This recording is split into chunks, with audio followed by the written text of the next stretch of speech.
Danny, what are you hearing are the biggest concerns for folks navigating finances and the consequences of this pandemic?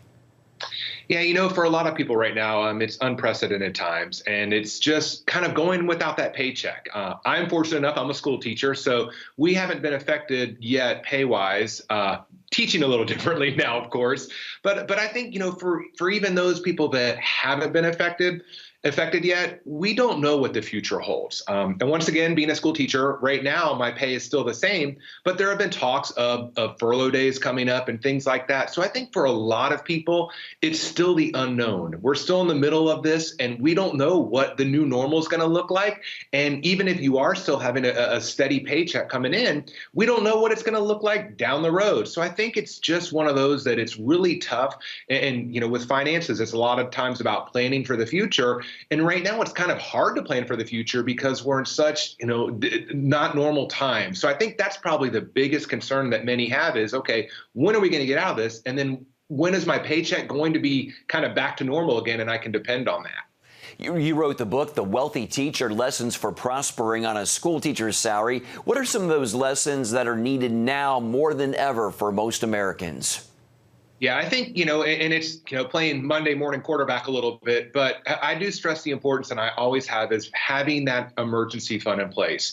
And in my book, in The Wealthy Teacher, I kind of list steps to take. And then one of the first steps is to actually build the emergency fund up to 1 month worth of living expenses. And right now, I've kind of changed that a little bit. And I encourage people to save 3 to 6 months worth of living expenses just to be able to have that margin in place when things happen. And I know there's some people out there right now, there's no way because they don't have any source of income coming in, maybe besides unemployment.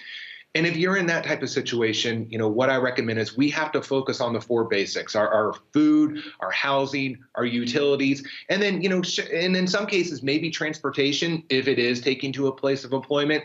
But I know, I may be talking to 2 sets of different people. There's some that still have that paycheck coming in. And if you're in that boat, then I would encourage you to build up that savings account as much as you can. If you want to stop temporarily contributing to a retirement account, I'm okay with that right now, just so you can have that margin in place. But then once again, if you are facing, desperate times and maybe you've lost a paycheck and things are tough, you just have to kind of focus on what is necessary and just comb through that budget. Look at those things that you can eliminate. Maybe you have a gym membership, Netflix, Hulu. I don't know what it is, but you have to just kind of look through it and see if there's any things in life that you can eliminate right now. And then hopefully when things are back to normal, we'll bring it back in. I'm not saying it forever, but just for right now, it's something we need to do. So let's face it, a year from now, things get back to normal. I've never heard anyone say, gosh, I have too much money in my savings account, right? So I think that's kind of an important thing for people to focus on right now.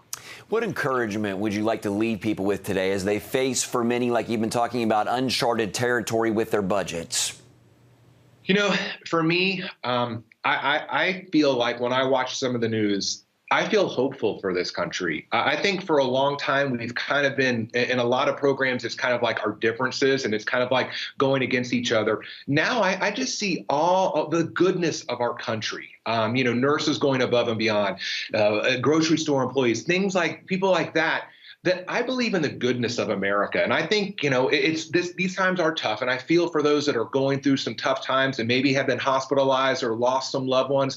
It's horrible, but I'm hoping overall that we kind of take this and remember we are all in this together. I mean, we see celebrities at home, with their kids running around just like the normal parent is trying to do and trying to teach their kids. So I think it just shows that we are in this together. And my hope is that coming out of this, that we are going to be stronger as a country. And I think we're going to care a little bit more about each other and maybe not focus on our differences so much, but focus on kind of those things that we have in common.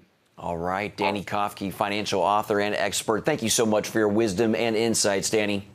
Thank you for having me on.